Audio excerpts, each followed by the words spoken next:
ملیر ندی کے قریب ڈرم سے خاتون کی لاش ملنے کے واقعے کا مقدمہ تھانہ شرافی گوٹھ میں درج کر لیا گیا۔ مقدمہ سرکار کی مدیت میں قتل کی دفعات کے تحت درج کیا گیا۔ 2 روز گزر جانے کے باوجود خاتون کی شناخت نہ ہو سکی۔ FIR متن کے مطابق ابتدائی طور پر لاش 10 سے 12 روز پرانی لگتی ہے۔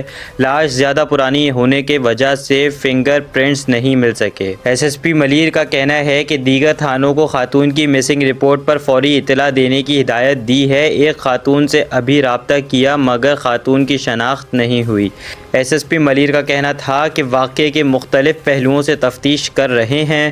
واضح رہے کہ 12 جولائی کو شرافی گوٹھ سے ملیر ندی کے قریب سڑک کنارے موجود پلاسٹک کے ڈرم سے خاتون کے ہاتھ پاؤں بندھے تشدد زدہ جھلسی ہوئی لاش برآمد ہوئی، حتیٰ کہ جس کا چہرہ بھی جلا ہوا تھا۔ پولیس کو شک ہے کہ نامعلوم ملزمان رکشے یا سوزوکی کے پک اپ سمیت کسی گاڑی کی مدد سے ڈرم میں رکھی لاش مذکورہ مقام پر لے کر آئے ہیں اور پھینک کر فرار ہو گئے۔